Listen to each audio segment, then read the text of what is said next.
Hi, everyone. Welcome. We're going to let people filter in. We've got a lot of people registered today. We're really glad to have you here. Get started in just one moment. Once it settles down a bit.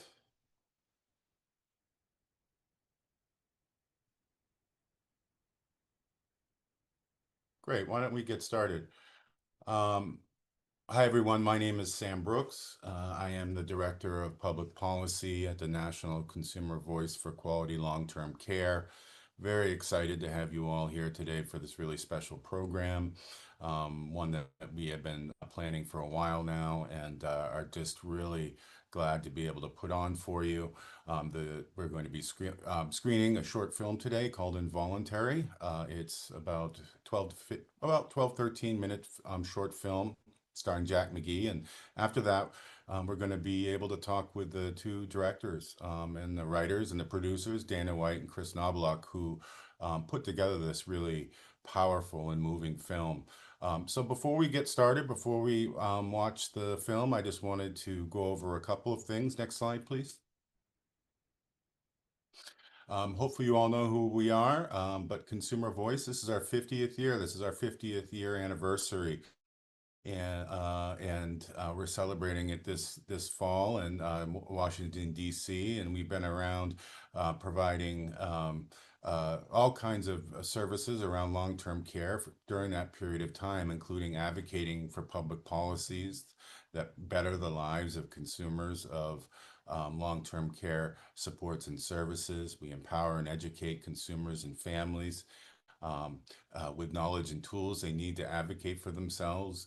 And we train and support individuals and groups that empower and advocate for consumers of long-term care. And we promote the critical role of direct care workers and best practices in quality care delivery.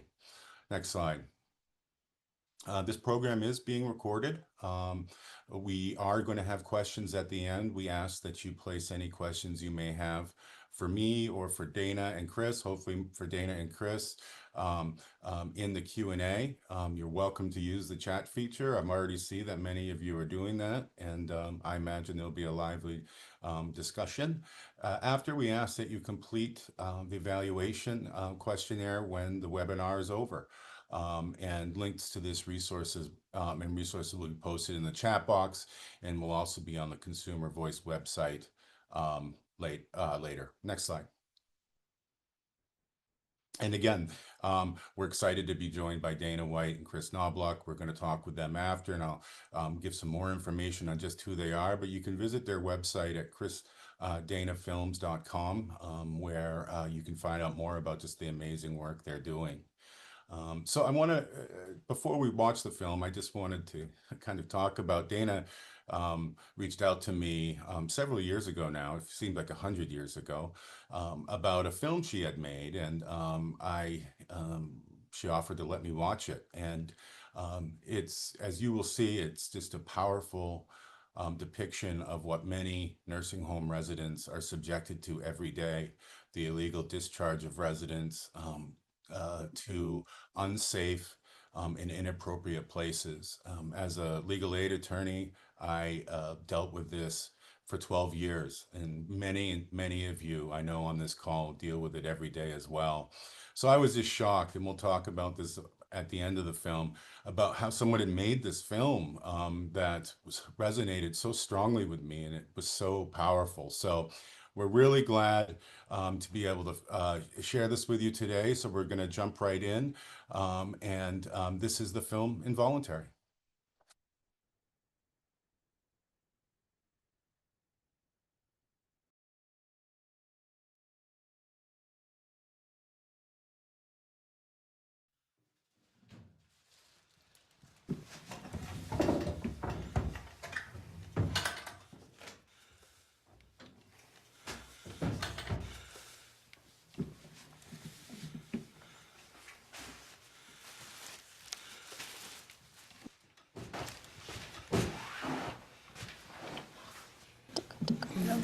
Okay.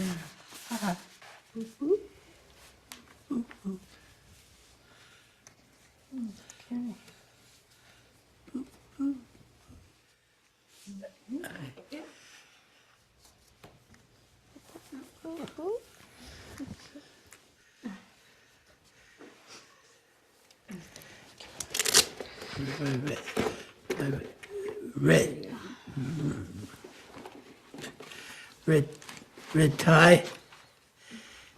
Your tie? Red tie, yeah. Red tie? My,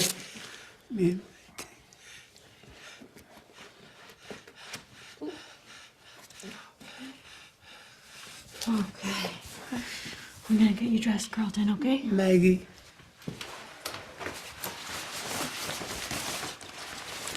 My tie. I mean, my tie. I'll get it, I'll get it. It's okay. Boop, boop. Boop, boop. Where are you? Where are you gonna get this on you? Oh, no. Okay. I don't, Yeah, we need it. You need your coat on. Yeah, no, Carlton. I don't. Carlton, you need it I on. don't want it. I know, but you need it. It's cold. You need your jacket on. Don't, Yeah. no, no. Yeah. No. Carlton, it's okay. Let go, Carlton. Come on, let go. Let go, please. Thank you. There you go. Good job. There you go. Boop, boop, boop. Boop, boop. Okay, there you go. Yep. No. Leave it. No, I'm not. Bend your arm. I'm not. Carlton, bend your arm. Get it on you. Here, bend this arm. Leave it! Carlton, bend your... Leave it! Leave it! Carlton, we're putting on your jacket now. You're gonna see Maggie soon, okay? Okay? Yeah. Maggie? Yeah. Okay. Okay, let's try this again, okay? Here, bend that up. Okay. Okay. There you go. Yeah. Oh, it's okay. Okay. Okay. Okay. Almost there. Carlton, no. Leave it on. I have to go. No. Dinner. You already had dinner, Carlton. I'll get it. Don't worry. I'll get it.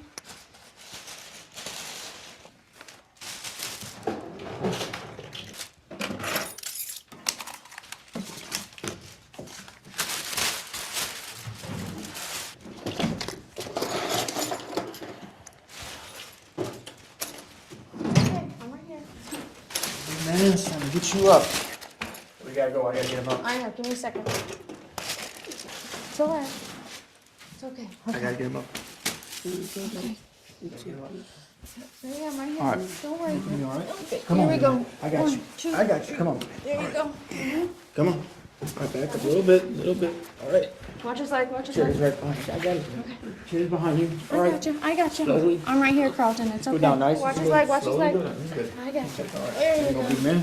Okay. There you go. Okay. Yep. There you go. Okay. Yep. Okay. Here. Look at Maggie. Look at Maggie. You got her?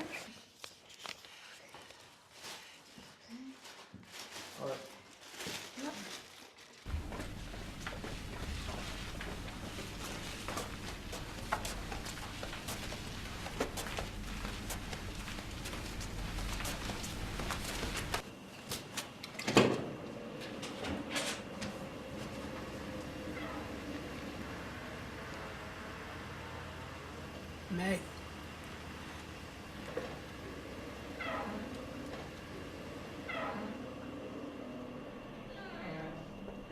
Maggie.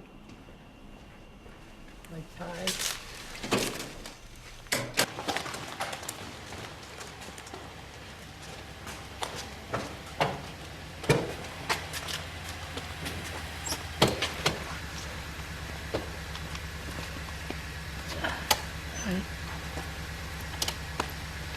All right. Slowly pick him up. All right.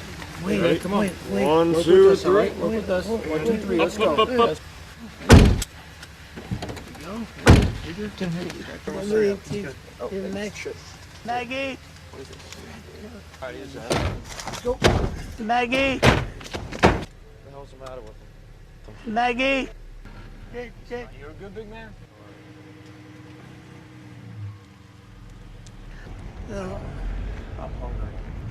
Good stuff. It's only on an email exchange. Turns out they didn't check it. They just checked on the computer and said that I wasn't here for a while. Well, my light was on. So I ignored them.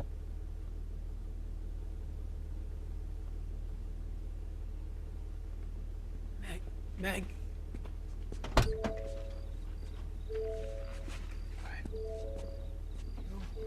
They're out of barbecue sauce. Thank you. It smells great. That's fine.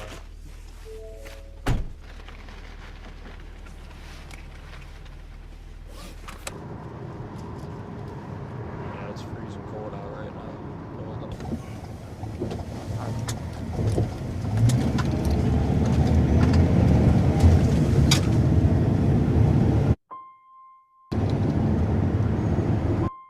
Were you drank too much? If I did, then I don't remember, so you're probably right. I remember you had a story about it. We took the hands to a new place you talked about. The restaurant you talked about? Yeah, what Took her about to her last week. Oh, what did you think? I liked it. She wasn't too crazy about it.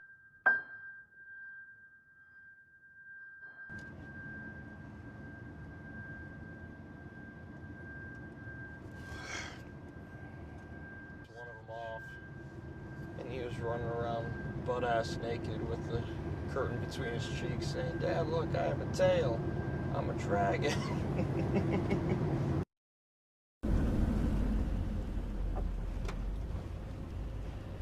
They said they have a bed available for him, right? Get his wheelchair out.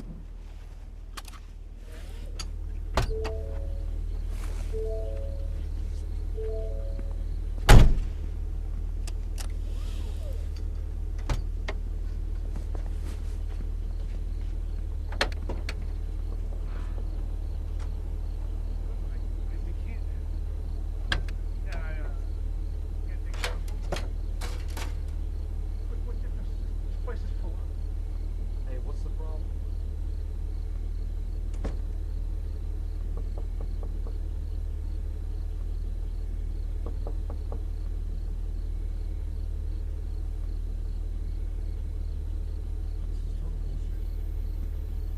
Alright, there's another shelter like 5 miles down the road.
What's going on? This is good.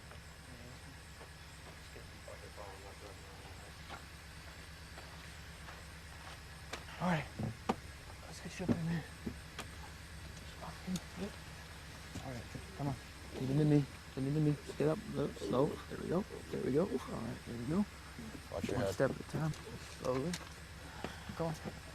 Come on. One more step. We One got big you. step. There you go. There you go. Alright. Right. Chair's right here. Hold up, hold up.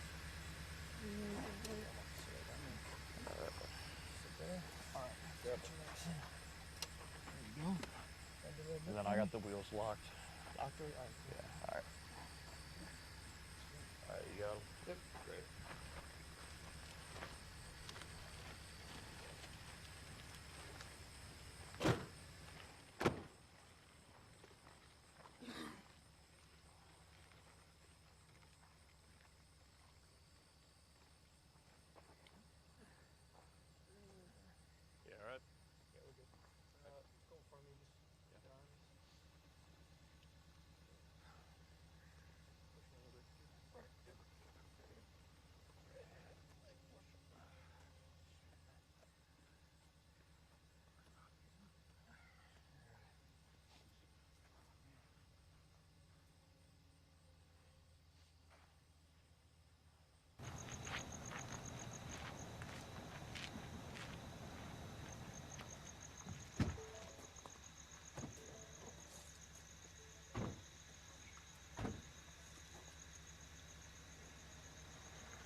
I can tell from the chat that a lot of people are experiencing the same type of emotional reaction I had when I first saw this film. To be clear, this movie is a dramatization. It's not a documentary. The gentleman in the movie is a well-known actor, so I don't want folks to think someone was filming this and not doing anything. This happens all the time.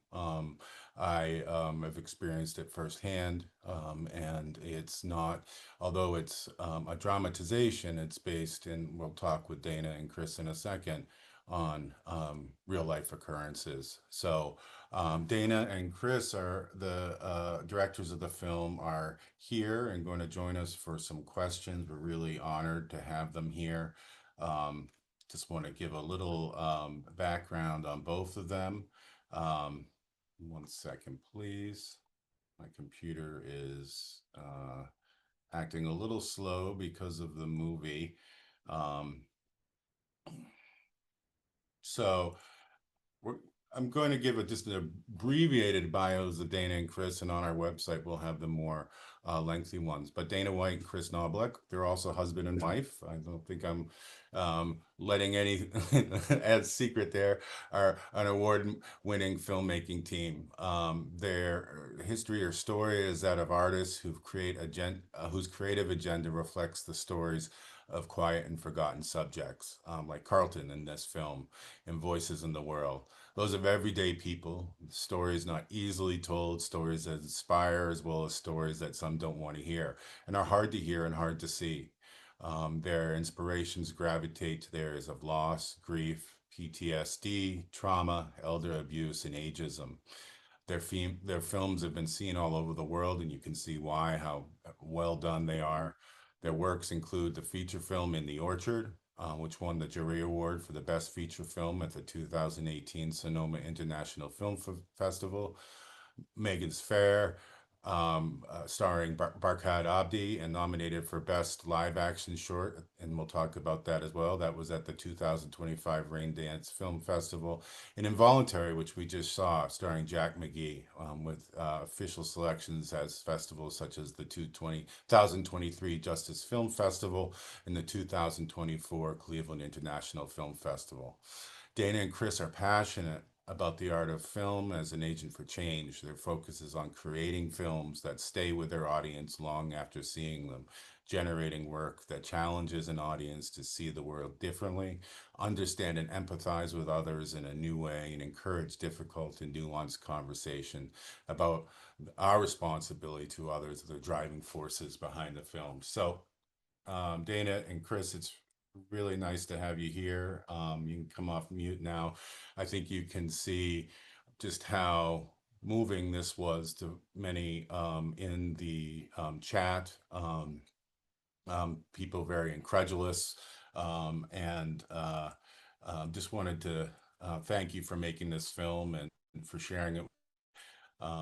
So what made you want to make this film Involuntary? Tell us where it came from, or how where the idea came from. Sure. Well, hi, everybody. Thank you so much for having us.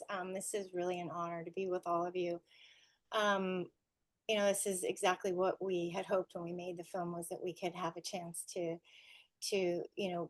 share it to communities that are advocating so intensely the way all of you are. Your work is amazing, and Chris and I are really humbled by all the work you guys do. Um, I think what happened was we had made a film called Turning Blue. It was a short film that premiered at Cleveland Film Festival. We actually made it pre-pandemic. We finished it right as the pandemic started. And we were done with it. It was kind of on the film festival circuit, and it's about the loss of my mom, and it was about her transitioning when she died. And the pandemic hit, and we were about to do a series of films about grief and loss. And then the pandemic hit, and I read this article in one of the big newspapers about a gentleman who had been in a nursing home and had completely gotten you know, involuntarily discharged in the most horrific way. And I couldn't believe it was true. Like the article was so stunning to me that I thought, this can't be right. Like this can't be going on, you know. And then I started digging, uh, and it was just horrifying, you know, the things that I was reading, and I was like, wow, this is going on.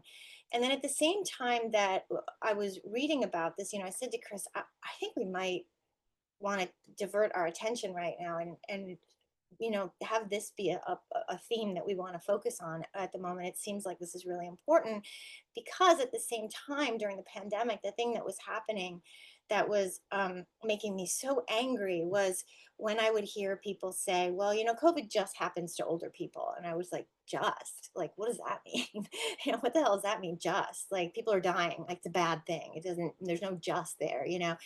And it was something that for Chris and I, we've always really cared about older adults. You know, we cared for my mom for a long time while she was ill, and we just felt really strongly that this subject needed to be someone in our world. You know, we're not documentarians. um, you know, we're narrative filmmakers, but we feel really strongly that you can make narrative films that are made up, but that reflect things that are really important. And in some ways, they can be more powerful even than documentaries because it kind of gets into you in a different way. And so that's where our work has always been going. And so when we started, that's really where it came about. You know, was I think it came about from a place of astonishment and anger and feeling as artists that we had a responsibility to do something to create a conversation that would help to reflect this. Sorry, that was a very long-winded answer to No, your question. so it's clear that you did your research on this. And what describe that process, what you did to kind of do background research on an issue like this that, as you said, isn't really well known. Yeah, so I mean, the first place that we started was we started calling on ombudsmen throughout the country. Like that was my big thing is I wanted, you know, even though it was a dramatization, even though it is a fiction film, it was really important to us that we were actually correct, right? I mean, we know we needed to be able to create something that was fiction, but that reflected the truth. So I called, I mean, dozens of ombudsmen around the country. Some of whom were really, really helpful, some of whom felt uncomfortable discussing it. But I continued to ask questions and dig and dig and dig. And then eventually it brought me to you, Sam, which was the greatest part of the whole thing. And you and I had a conversation and it was just like gold, you know, and I told you what I was trying to do, and you probably had, you know, had your reservations, I'm sure at first, but then you and I had this really amazing conversation, and that sort of gave me, in a way, it gave me the courage to keep going because I was like, okay, so I'm digging in really deep dirt here. Like there's a lot here, and I think that we absolutely have to do this. And so yeah, so everything brought me to you, Sam. All the research came down to that. Well, and I think, and I think when you look at the chat and the shock, it just hits so close to home because this is an issue that so many of us work on every day and are so angry that people aren't upset about it, right? And then you're coming to it from a different direction, like, oh my God, this is happening. Um, and you just really did it so well. I just wanted to point out what someone in the chat said, they treat him like an object. Throughout the film, you just depicted so well how there was no empathy at all. At first, he was objectified by the nurse. I have to get them out of here, and then he was just ignored um, in the van. And I think people really have a hard time believing that people can feel that way. And really, what has to happen to yourself to treat a human being like that. So I want to talk more about, and this is to either of you, about, you know, well, first, Jack McGee. I mean, I recognize Jack McGee. How did he get involved in this project? Well, Jack was in our feature film. By the way, first, I want to thank everybody for showing up here on an afternoon to watch our film. and we really, really appreciate it. It's a really special thing for me to be part of this. So our feature film in the Orchard, Jack was Jack was a friend of mine in LA. He's a good And- friend of and- ours, almost like a family friend, Yeah. right? He's like and I family. contacted, I reached out to him to see if he'd be interested in playing this role in our film, and he was wonderful in it.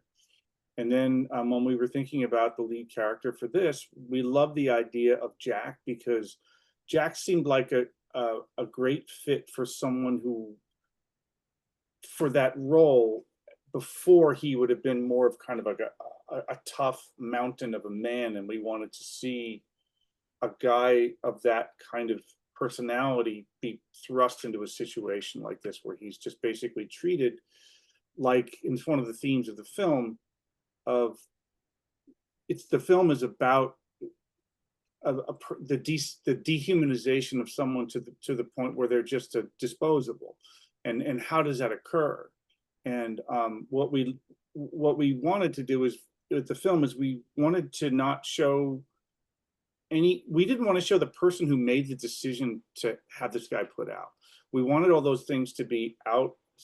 We wanted to remain within this lower echelon world where these people are just kind of denizens of a broken system, you know, and they've just become that. They're not inherently evil. It's just it's part of a broken system, and it's what can happen to people that work in these environments. Yeah, and we were so lucky that Jack said yes. You know, I mean, he's Yeah. he's a dear friend of ours, and obviously, as you can tell, he's just an incredible actor, and what he does in this film without virtually any dialogue is sort of stunning. You know, it's not an easy task as an actor. So Yeah. And I really liked how, I mean, you had Maggie, the picture of Maggie, but that was all you really knew in his red tie, right? But he right, was every person, right? I mean, although, didn't need to be this backstory, and that's what makes this so poignant, is that he's every person this has ever happened to, or any person it could happen to. Yeah. Looking at the film, and many on the in the chat will agree. I mean, so much went wrong here, and I'm not going to pose this to you, but clearly we see this a lot with residents who have higher care needs, residents with dementia who need interventions to help deal with some of these behaviors or symptoms from dementia or Alzheimer's that requires a lot of care. And when facilities are understaffed, we often see that they are pushed. These folks are pushed out, pushed to other facilities. And what went wrong here is clearly you can't just discharge someone. You have to have a notice. You can't discharge them at night. There's only 6 reasons that someone can be involuntary discharged. And we're going to put some resources from our discharge page, involuntary discharge page in the chat so folks can look at that. And clearly, you can't discharge someone to a homeless shelter. So there has to be a valid reason, but there has to be a safe place to go. And even if that door was open, right? Even if that homeless shelter was open, I imagine you know that that wasn't a safe place for Carlton to go. So what was the hardest part? I think I wanted to ask, this is an emotional movie, right? I mean, this is 12 minutes of just high emotion. And what was the hardest part of making this movie for you guys? well, I think it was sort of in 2 different parts. Like there's the actual making of the movie, which is the production side of it, and then there's sort of the emotional part of it, right? Um, I think from the production side of it, and I don't know if this is of interest to people, but this is sort of our world, filmmaking, right? One of the hardest parts for us was when we were making it, we were still in the pandemic, more or less. We were all allowed to make movies, like things had opened up and people were now allowed to make movies again, but there were very set restrictions. And of course, as a producer, I'm very locked down on doing it the right way. And so, we had to test everybody for COVID. We had to go through that process 2 days before, day after. Like there was this whole thing that, you had to do, which they're not doing anymore, but we were doing that. And of course, I made sure we did everything correctly, but it was anxiety provoking because I had Jack, flying from the West Coast. I had other actors. I had, an actor coming from New York. Please wear a mask on the plane. I was like, Jack. where am I? Please, Let's go on the whatever you plane. do. complain, you know, and so, and then one of my crew members who was coming from New York, he got COVID, so he couldn't come, so I had to replace him quickly. So we had that was a really challenging time to make a movie, but we just decided that we were going to make it. You know, we were like, we have to make this movie. We could have waited probably a couple years, but we didn't want to. And I'm glad we didn't, because everyone stayed healthy and it all worked out fine. But just the idea that it might not was very was very anxiety provoking. And we Yeah. make movies on a very small budget. This one especially, on grants and various stuff. And so we didn't have extra money in case things went wrong. So we sort of went on a wing and a prayer. I was just like, all right, I'm going to do everything right, and we're going to hope for the best and hope everybody behaves and stays away from me. We asked the crew, please be careful, you know, before you know, whatever. So that was hard. I think that the other thing, but that's movie making, right? Like, I mean, that's just what it is. Um, I think that I think the other thing was hard was just the emotional side of it. You know, I mean, I found it. Chris and I took a very, very long time to edit this film, which is probably surprising because it's only a 12-minute film.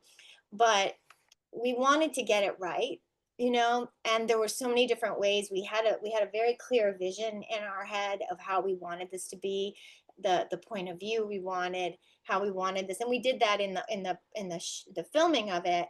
But once you get into the edit, you know, a film can sometimes, you know, be made or broken in the edit. And so we spent an enormous amount of time in the edit, and so consequently I think it was really emotionally draining, you know, because it's such an, as you know, as everyone is obviously in the chat feels, you know, it's such a brutal film, and that was intentional, you know. I mean, I think that, you know, Chris and I have been making movies for a while. Like, we know what we're doing as filmmakers, and one of the things that we talked about before we made the film was how we were going to end it, you know, when we wrote it and stuff.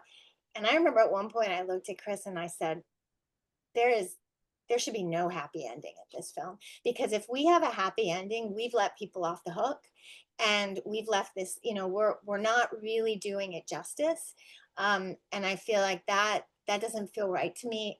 Just sort of psychically, that didn't feel like the right thing to do.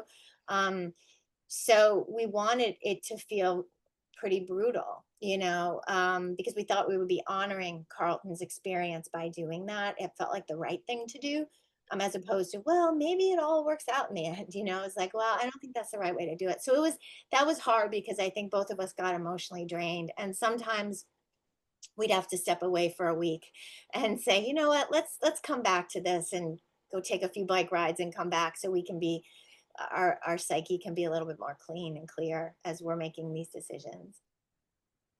Yeah, I mean, frankly, I've seen it several times, and each time I still have that just overwhelming experience of grief and sadness that this occurs.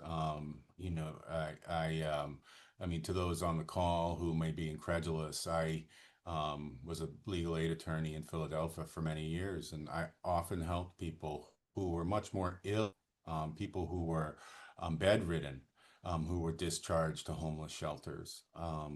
And it is something that happens all the time. It happens to people who are the most vulnerable, people who don't have folks to advocate for them. And it really, you know, of this man, really, really hit home.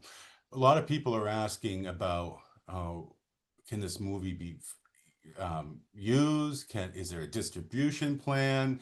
Will it be shown to the general public? I know you linked to it on your website. Talk a little bit about that and how Yeah, people can so use it. And yeah, anybody can watch it now. You know, we, for a while, we had to be a little careful because we were on the film festival circuit with it, and if it was publicly shown, we would be knocked out of running for festivals and stuff. But we're done with that. With this film, we're on the festival circuit with another film now. But yeah, so people can watch it. They can go on our website and, you know, send the link to people. It's fine. You know, I think we want the more people that see it, the better. We think. You know, I mean, I really hope that people have a chance to, you know, as many people get to see it and as many people get to understand. I mean, I think that I think we were talking before, Sam, before we started this, one of the things that's been really interesting for us is when we took this on the film festival circuit, we took it to the Justice Film Festival in New York, which was an amazing place for this film, alongside other really, really powerful films about different subjects.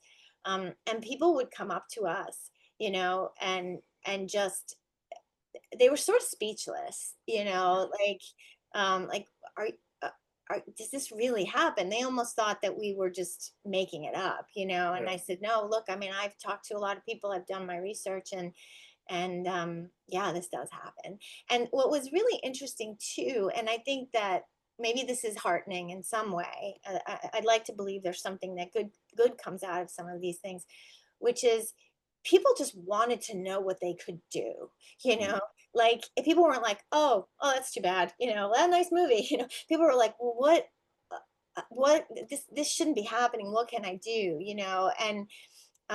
and so in some ways, I do believe that the more this gets out there, the more people, your general person who's not in your field, in the field of this, I think people want to help. I think they just don't know what to do, you know. Yeah.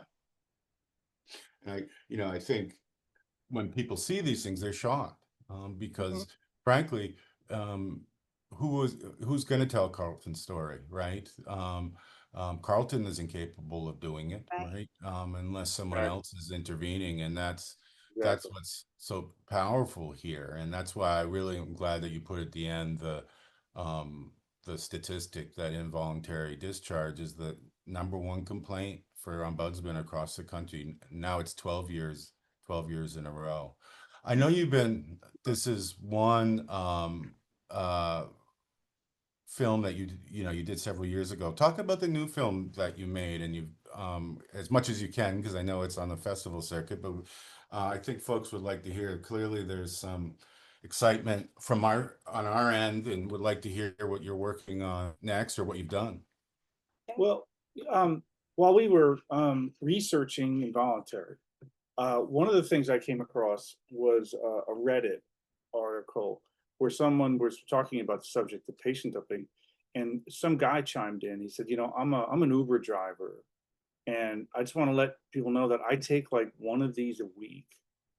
So, so he says, we take them from the ER back to the nursing home, and the nursing home would take them, and they go to here, they go to there, and we suddenly realized, like, wow, the first film that we did, Involuntary, and this was from the point of view of the patient, and like this would be a wonderful idea to have another film on the same subject from the point of view of a driver who is thrust into a situation of having a moral decision to make. So that's basically where it started from, and it came from. And from that, Dana wrote the screenplay, and we had a certain person in mind to play the lead. We just had this vision, because we both loved the actor Barkhad Abdi and Captain Phillips, a Tom Hanks movie about the Somalian pirates. He was nominated for Academy Award, and it's like he would be just absolutely perfect. We just And love him. He's and just such an incredible actor. and just on like with the hope of that, Dana wrote the screenplay with him in mind. Well, and that was the thing. Like Chris said, we need to get Barkhad Abdi for this. I'm like, we're never going to get Barkhad. What are you talking about? He's like, we've got to get him. And I was like, all right. So I started writing the script. And what we did was we already knew, we knew his work so well, but we started to watch more of his movies. And so as the script got written, it sort of got written around him. And so the story is basically about, a cab driver who picks up a woman to take her back to her nursing home. He picks her up somewhere. She's out, and he picks her up and he brings her back to her nursing home. And when he gets back, they've actually given up her bed. On a technicality, Sort of a technicality, because she had left the with them facility without telling. yeah, which is something we read about. And so I was like, oh wow. And so then it becomes this sort of, it's very different than Involuntary. It's a longer film. It's 26 minutes long, and it's sort of this odyssey, this day-long odyssey of how he tries to figure out what he's going to do, and can he help her.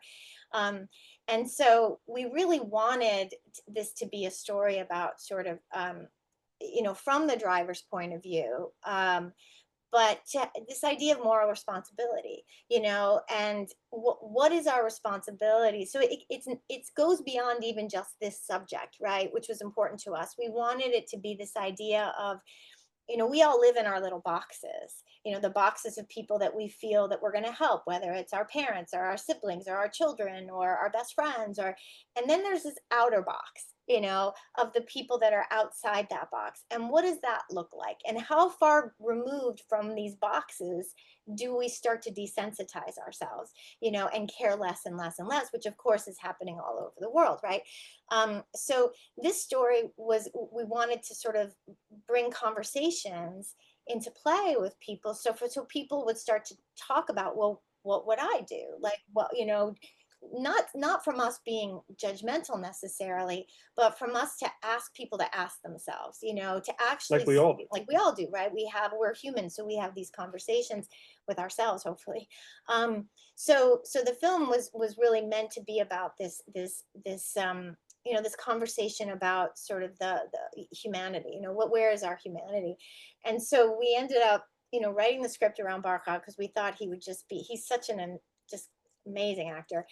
And I really didn't think we would get him, like, even though part of we would say to each other, we can't make this without him after, because by the time the script was written, it was so him.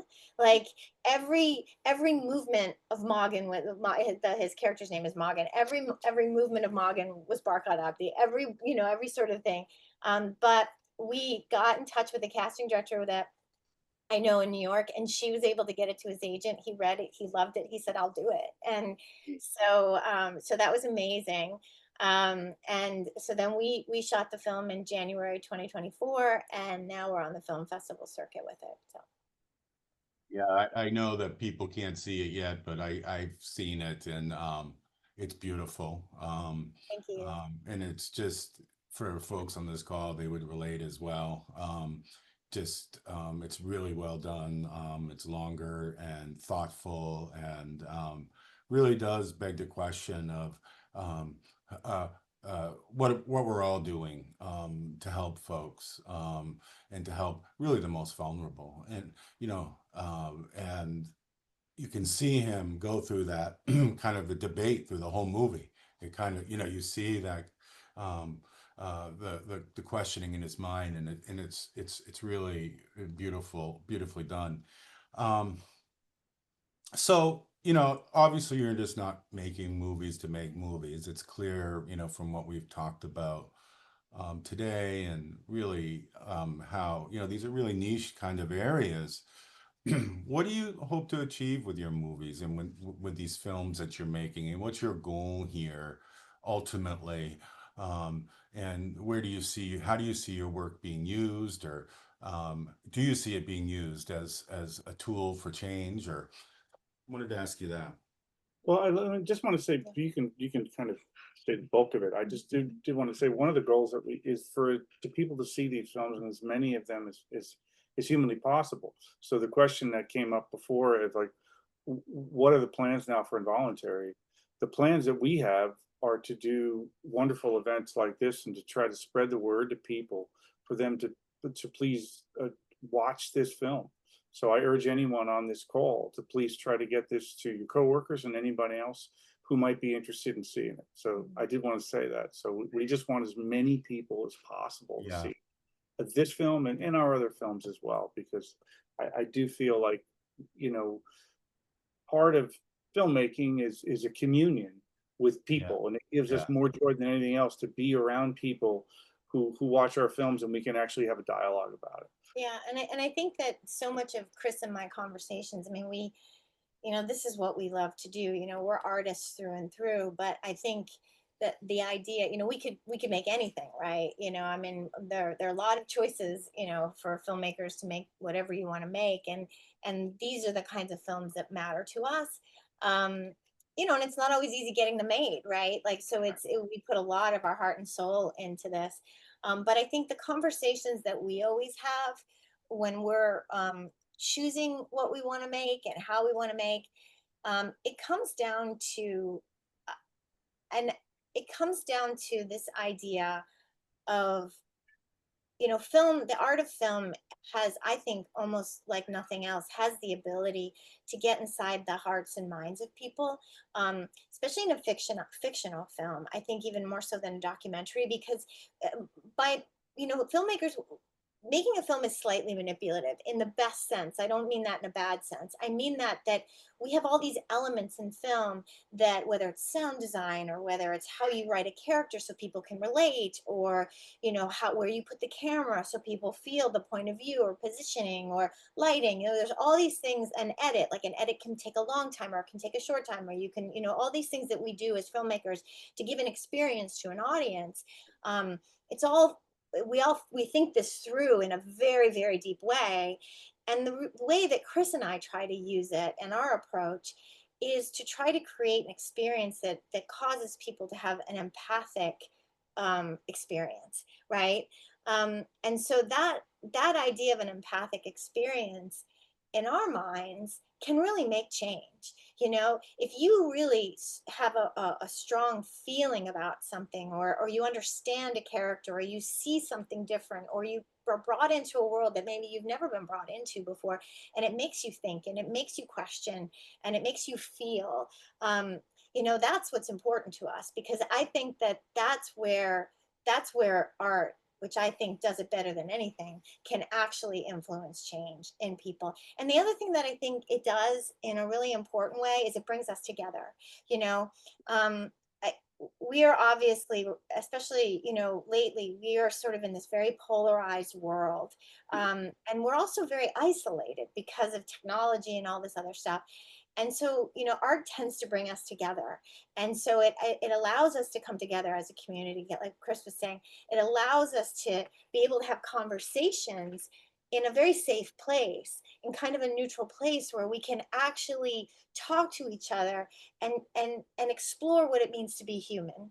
And I think that's the most important thing, is for us, our films, we hope, are humanistic and allow people to sort of enter the world of what it means to be human, and actually ask these questions that are not always easy questions to ask, and that sometimes it feels very uncomfortable to have. And so we hope our films can create a place where people can have those conversations, in a somewhat safe place, where they feel they can really be open to each other. And I don't think that this is universally applauded or encouraged by some people that watch films. Some people just, they don't want to go there. Dana came up with this phrase. You put it. You said, Yeah, I can. there's a really poetic way she put it in a sentence. I thought she stole it from somebody else, but she actually came up with it. Was it Well, no, perhaps, you say perhaps Well, our, the gist of it is that I think that the what ends up happening, like with a film like this, or a story about, like, especially older adults in I'm particular. just gonna get the quote. Yeah, I don't know what the quote is, but it's Because perhaps our the- fear of death. our fear of death makes us Mm. less compassionate to those closest to it. And Yeah. I think that's true. And I think that this idea that people don't care as much about older people, because we're all so afraid to die, we're all so afraid to get there, and then the people are there, and it's like, whoa, I don't want to look at that, I don't want to look at that, we just want to stay young, we want to do it. But there's I think that that's the part of this dehumanizing aspect. I mean, it happens to all people. I'm not saying it's just to older adults, but I think in particular that's something we care about a lot.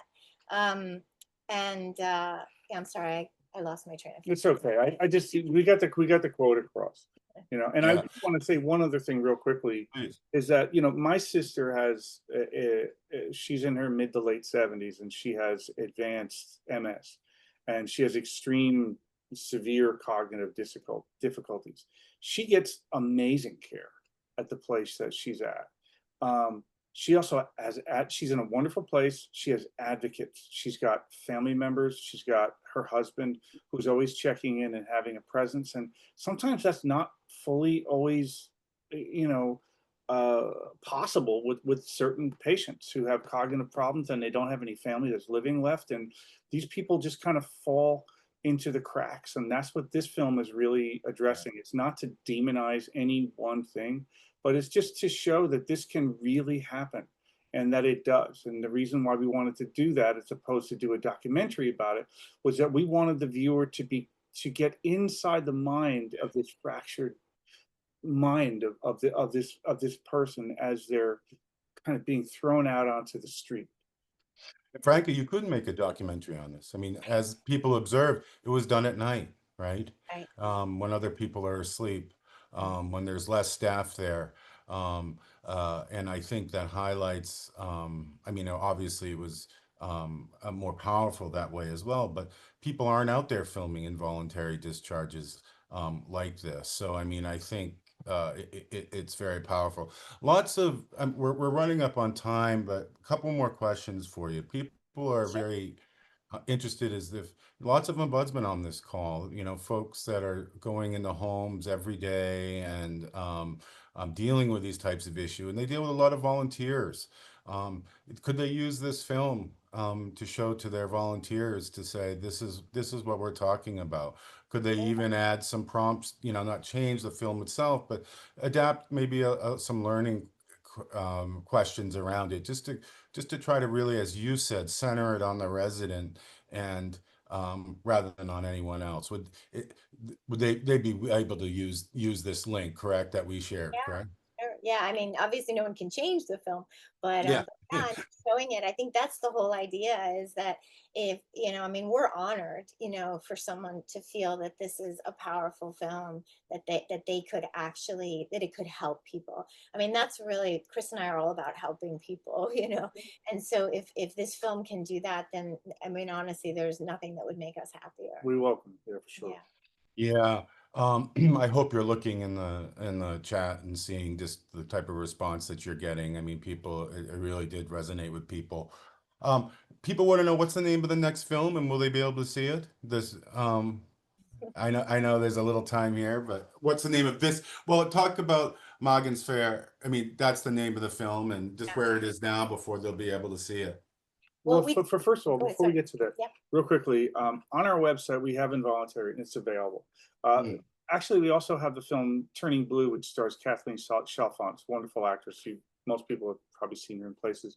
And that's a 14-minute film that occurs in one continuous take about based on a true story of a daughter and a mother, and the mother has advanced COPD, and it's about the subject of death and transition and things like that. So there's a lot of people that are on this call that might be interested in that. Both of those films are available on our website. And then you want to talk Yeah, about in terms of Morgan's Fair, we just got back from London. We had our world premiere of Morgan's Fair at the Rain Dance Film Festival in London, which is a really prestigious festival. And we were actually nominated for Best Live Action Short. They're an Oscar qualifying festival. So we didn't win, but we were this close to winning. And we were nominated, which was amazing. And we have some more festivals that we're starting to hear about. None that we can reveal yet, but we'll be able to reveal really soon, that Morgan's Fair is getting into. And so we probably have another 10 months to a year on the circuit with Morgan's Fair. until we can actually release it And to then the we public. can release it. And actually, when we were filming Morgan's Fair, the short film, Barkhad and Alexis Ree, who's in it as well, who's just an astonishing actor. We all talked about doing a feature film version of it. So now we're actually developing the feature film version of it. And we're in the financing stages of that. I'm almost done with the script. We're starting to, build that. So we're going to see. That's we're in a, feature films are another bear to tackle, but we're excited about that. So we're in the process of working on that. Yeah, so that's kind of where we're at. Just always trying to keep going, just keep working, keep moving. There's a lot of powerful sentiment in the chat. I think we're grateful to you for making this film, and I think now that it's available to a wider audience, it'll be something that can be used to educate and to be a learning tool. Um, Again, I want to thank you. We're up against time. Dana and Chris, again, just a beautiful film. My coworkers will tell you how they're sick of me talking about how just wonderful this film is. I'm really glad we got to share it. It's a piece of art, but it's also really an inspiration to remember nursing home residents are, and what they're subject to. You can go to our website. We've shared throughout the in the chat. We shared some resources about what should have happened, if this was a valid discharge, and what you can do if something like this happens, filing a complaint with Department of Health or Adult Protective Services. And that's all on our website, theconsumervoice.org. But really, we're grateful to you both, Dana and Chris. This is just beautiful. Keep up the great work. You made a loud voice for someone who doesn't have a loud voice, and we're just grateful to you both. So thank you so much. Well, Sam, and I just wanted to say, like, I can't, really, I can't thank you enough. I mean, you know, Thank when you we were for out there, great when we support. were out there looking and trying to figure out how this, you know, you were just such an amazing voice for us, and gave me so much encouragement along the way. And the other thing that I think I want to say is, you know, we're making movies, and this is what we do, but I want to cry when I say this, which, sorry, but thank you to all of you, because you guys are doing the You guys are the heroes. You guys are the ones on you're the the front heroes. lines too. You know, you're So doing the really important you are work, the ones who are the unsung heroes in these situations. and we're just, Day you in, know, day out. we're just doing our thing. But you guys really, you deserve all the credit, and I just, you know, I'm really humbled by the work that you do for everybody. So thank you all very much. And just know that we are available to, if you guys want to host any more events of this, we'd love to talk to people about it. We want to spread the word, and Great, be happy to be part of that. Yeah. great. Well, thanks again, and thank you everyone for attending. We're really glad you enjoyed the film, and stay tuned for more from Consumer Voice. Thanks again. Thank you. Thank you.